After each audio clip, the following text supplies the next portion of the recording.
We'll be reading Wilfred Grenfell, Chapter 14, International Grenfell Association. For the first time in his life, Wilfred was aboard a ship with his mother. Although she was now 79 and a semi-invalid, she had jumped at the chance to sail to the United States to watch Wilfred accept two honorary degrees, one from Harvard University and one from Williams College. The year before, Wilfred had received an honorary doctorate of medicine from Oxford University. It was the first honorary medical degree ever issued by that institution. For the voyage across the Atlantic Ocean, the president of the Cunard Line had kindly given Jane Grenfell the use of a luxurious suite of cabins, and she spent most of the voyage in them. Wilfred, on the other hand, was a ball of energy, inspecting the Mauretania from stem to stern and befriending the captain and the crew. On the second day of the voyage, he saw something that truly startled him. It was the sight of a female passenger. She was about 20 years younger than he, and for some reason Wilfred could not take his eyes off of her. He has been introduced to hundreds of beautiful women in his 44 years, but there was something irresistible about this woman. Staring at her across the dining room, he decided to ask her at once to marry him.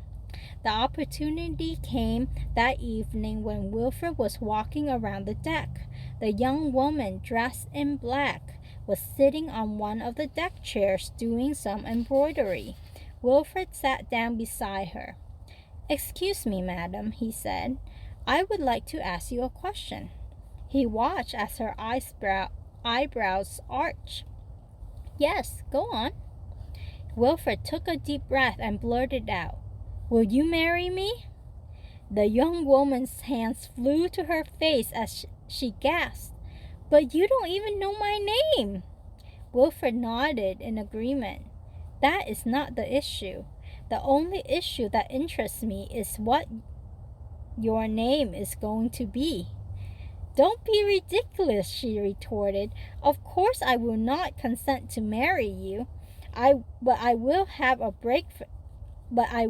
breakfast with you at 9 o'clock sharp. I am traveling with the Sterling family. We will be in the aft dining room. By the way, my name is Miss Anne Elizabeth McClanahan." With that, the woman folded her embroidery, put it into a satin bag, and walked off. Wilfred sat for some time wondering what had come over him. Never in his life he had felt he needed a wife, and now he was smitten with a woman he did not know. The following morning, Wilfred was up bright and early, pacing the deck, wondering whether he had made a complete fool of himself the night before. Thankfully, when 9 o'clock came, Anne McClanahan made him feel perfectly at ease as they breakfasted with her traveling companions. As the meal progressed, Wilfred found out more about her. She had grown up in Lake Forest, a wealthy suburb of Chicago. Her father, who had died when she was young, had been a colonel under Robert E. Lee in the Civil War. Her only sibling, a brother named Kinloch, had also died, leaving Anne's mother to raise her alone.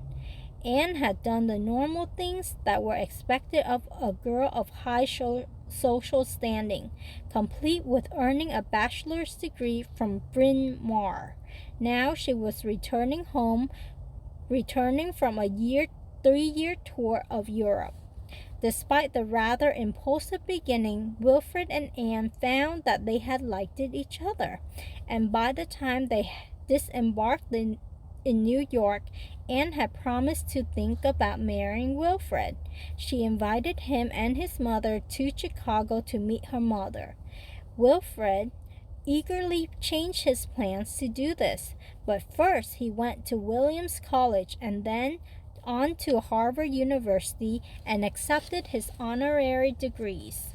As always, he used the opportunity to talk about the work in Labrador.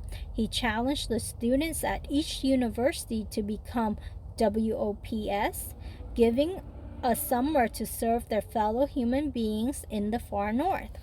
Finally, it was time to head west to visit Anne McClanahan and her mother. After 2 days together, Anne agreed to marry Wilfred.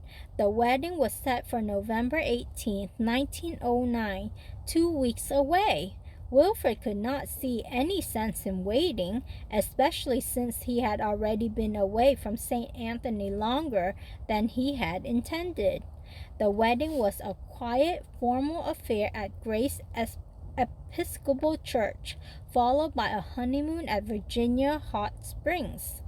Then Wilfred and Anne Grenfell escorted his mother back to New York and put her back on a Cunard liner bound for England.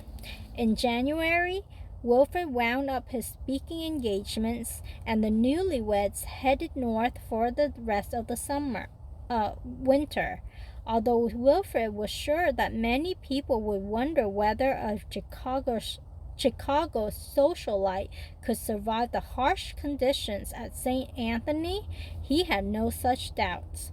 He was sure that Anne would adjust to whatever situation she found herself in, and he looked forward to introducing her to the life he loved.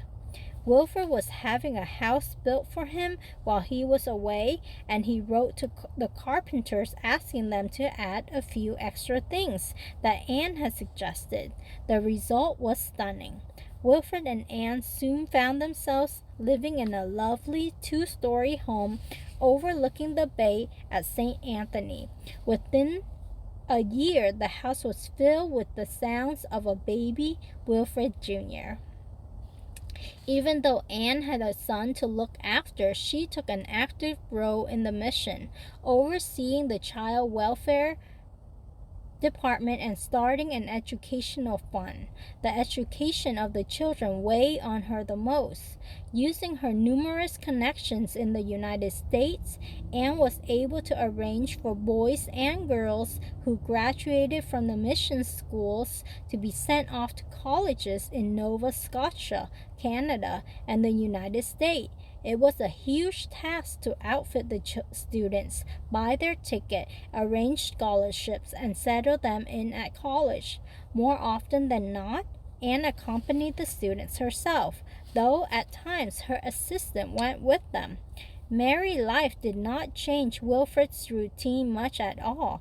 Anne was quite capable of keeping things running on the home front, and Wilfred was free to do his usual round of doctor visits. One project in particular consumed a lot of his time. It was the Seamen's Institute being built in St. John's. The institute contained dining halls, bedrooms, and a meeting hall that would seat 300. It was a place where fishermen and seamen could find somewhere to stay and eat when they were in St. John's without having to go to the local hotels and taverns. The institute had been a dream of Wilfred's for some time, and by 1911 he had raised the $170,000 needed to build the facility, and work on the building was ready to begin.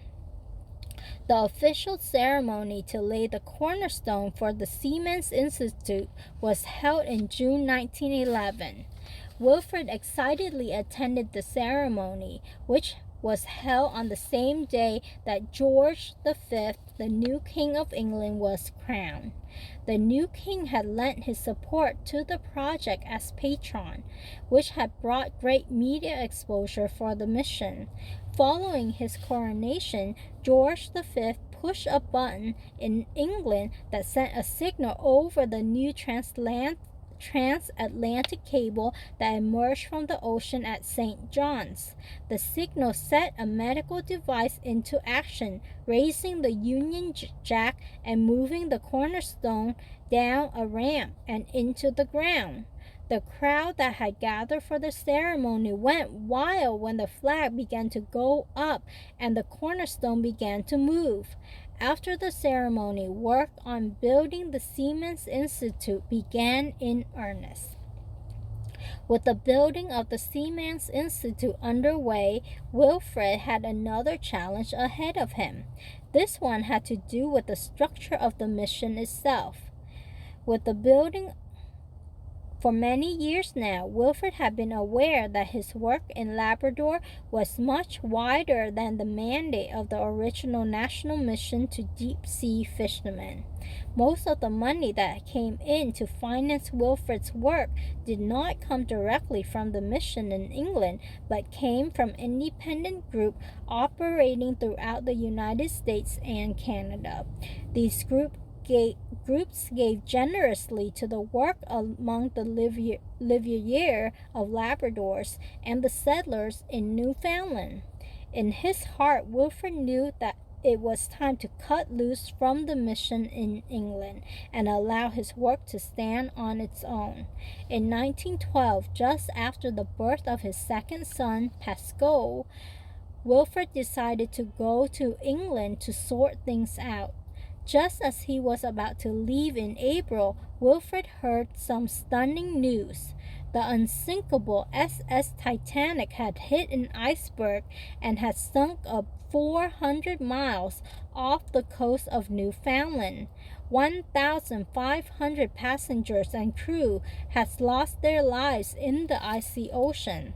Once again, Wilfred was reminded of just how much a captain had to respect the changing moods of the North Atlantic. England was in shock and mourning when Wilfred arrived. Many people could not accept that a ship like the Titanic on her maiden voyage could actually have sunk. Everywhere he went, Wilfred was asked questions about the conditions off Newfoundland. When Wilfred finally got to meet with the mission committee, tensions ran high. Each committee member seemed to have a different idea about what should happen with the work in Labrador and Newfoundland. Despite the tension, agreement was finally reached. The International Grenfell Association, IGA, would be incorporated. Wilfred would be the chairman of the new association, and its board would be drawn from members of the many groups that supported the work. The Royal National Mission to Deep-Sea Fishermen agreed to contribute £2,000 a year over the next 5 years toward supporting the work among the fishermen. Wilfred was greatly relieved once everything was settled. Now he could move ahead with lots of new plans, and move ahead he did. Wilfred arrived back in St. Anthony in time for the opening of the new Seamen's Institute. The official opening ceremony was held on June 22, 1912. Wilfred got up steam in the Strathcona to sail to St. John's for the ceremony, but before he could get underway, he was asked for help. The previous year, a fishing schooner had sunk off the Labrador coast. In early summer, the captain and owner of the schooner and his crew of fishermen had reached the site where the vessel went down. Amazingly, they had managed to float the boat again. They patched the leaking hull with bags of ship's biscuits soaked in water, cement, and planking.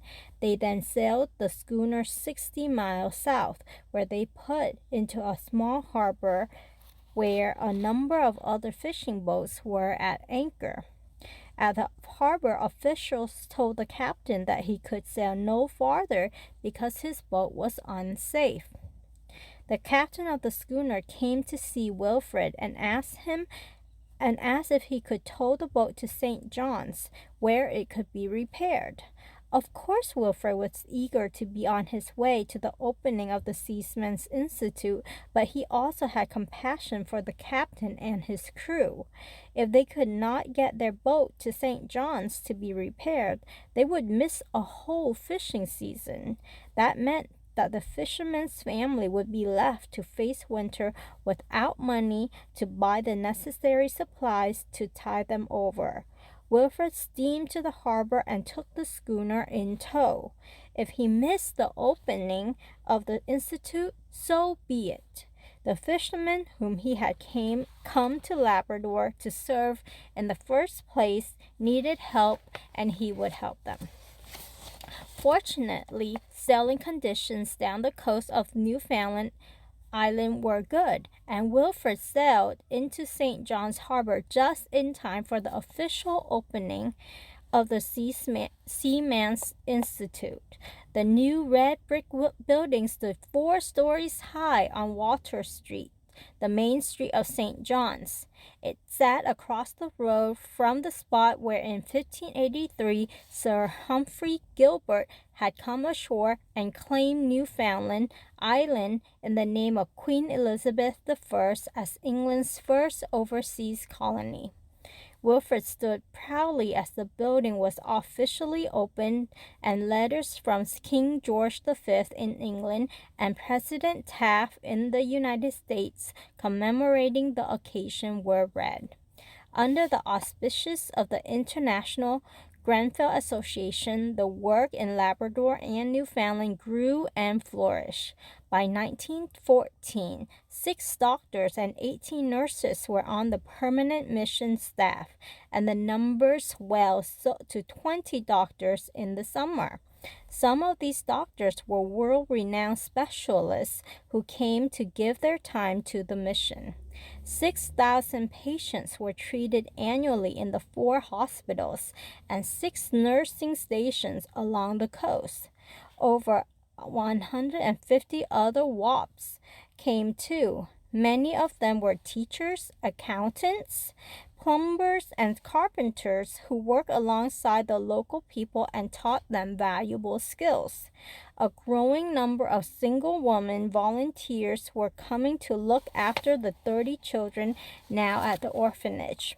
In other ways, though, 1914 was a difficult year for Wilfred and the mission.